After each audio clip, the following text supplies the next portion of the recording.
Bonjour, bienvenue à cette deuxième semaine de votre MOOC Cartographie et gestion durable de l'eau.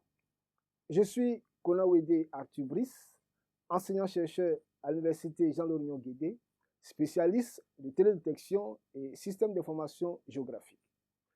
Au cours de cette semaine, nous parlerons des notions de base en cartographie numérique. Particulièrement, nous allons aborder aujourd'hui la notion de la géodésie. Qu'est-ce que la géodésie? La géodésie, disons que c'est une science qui est en amont même de la cartographie. Et c'est une science qui a pour objet l'étude de la forme, l'étude des dimensions et l'étude du champ de pesanteur de la Terre dans un espace à 3 dimensions. Donc, vous avez l'étude de la forme, on voit quelle est la forme, les dimensions, quelles sont ces dimensions, et vous avez aussi le champ de pesanteur, hein, tout autour de la Terre.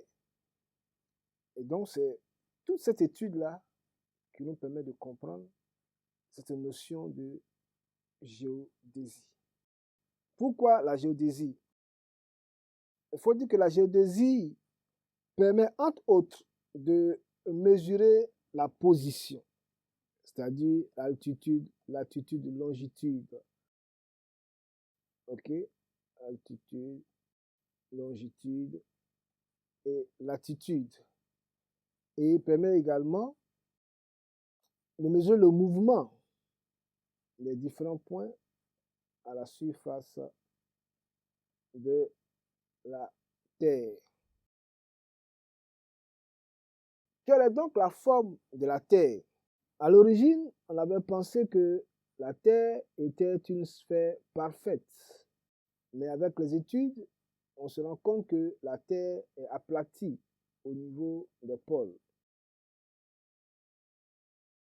Ce qui fait que ce n'est pas une sphère parfaite. Et cet aplatissement-là est dû aux forces centrifuges qui se dégagent du fait de la rotation de la Terre. Pour dire que la Terre n'est pas tout à fait ronde. Quelle est donc la forme exacte de la Terre? Nous savons que la Terre n'est pas tout à fait ronde. Pour pouvoir donc lui trouver une forme qui puisse être modélisée, utilisée à différentes échelles, il y a différentes surfaces de la Terre, différents types de représentations de la Terre qui sont proposés. Nous avons entre autres le topoïde, ensuite le géoïde, et enfin l'ellipsoïde. Laquelle de ces surfaces convient le mieux à la forme de la Terre?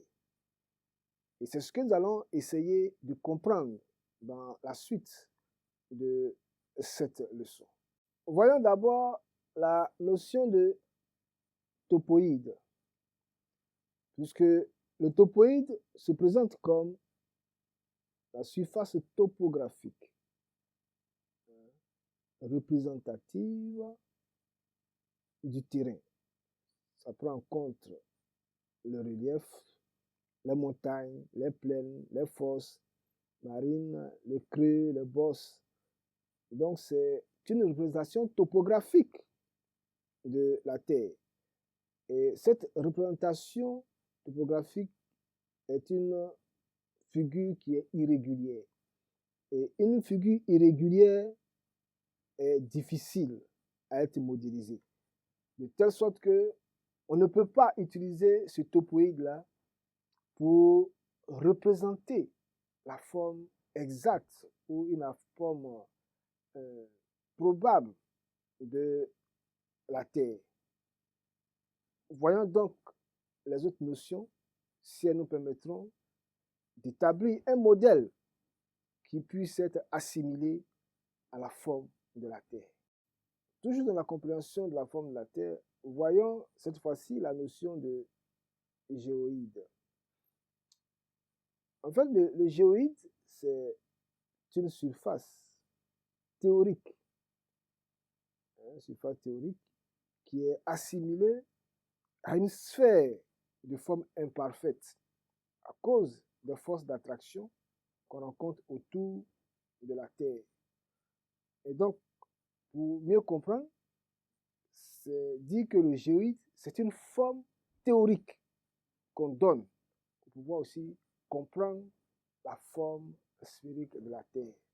Nous abordons la troisième notion au sujet de la surface de la Terre, qui est l'ellipsoïde. Il faut dire que l'ellipsoïde est une surface mathématique. Ça, il faut bien le retenir. Une surface mathématique qui se rapproche le plus de la forme digioïde, donc de la Terre. Et donc, sur cet ellipsoïde, vous avez ce qu'on appelle les méridiens. Et les méridiens qui sont en général les ellipses. Et à côté des ellipses, vous avez des parallèles qui sont des cercles parfaits que on rencontre tout autour de la Terre. Donc l'ellipsoïde comporte des méridiens et des parallèles. Pourquoi des méridiens et des parallèles? Et ces méridiens et parallèles vont nous permettre de calculer les coordonnées géographiques des points.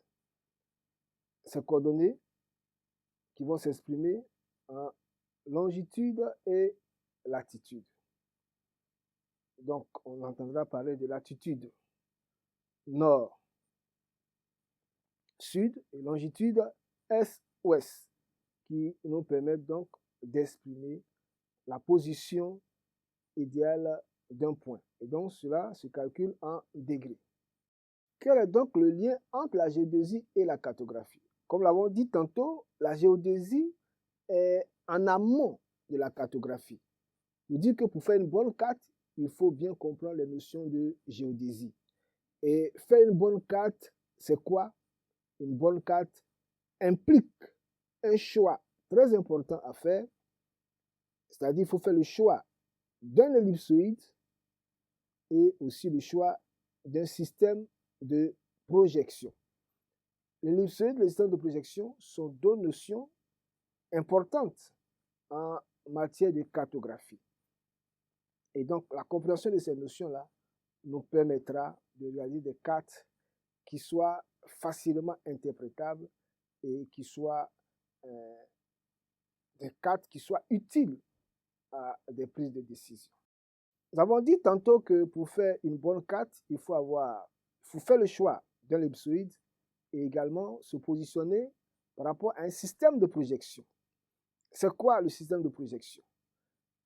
Le système de projection est en fait une transformation mathématique qui permet de passer de l'ellipsoïde, c'est-à-dire une quasi-sphère, à une surface plane. Donc, vous voyez que la transformation mathématique ici, qui est appelée la projection, vous permet de passer à une surface à 3 dimensions à une surface à 2 dimensions. Donc, en 3 dimensions, vous passez à 2 dimensions. C'est dit qu'il y a quand même certaines informations que vous allez perdre. Et c'est la raison pour laquelle donc, il existe différents systèmes de projection avec leurs forces et leurs faiblesses. Certains systèmes conservent les angles, d'autres conservent les distances,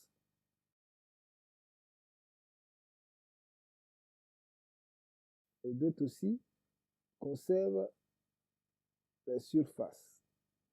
Donc, en fonction donc, du type de carte qu'on a réalisé, on va donc choisir un système de projection adéquat.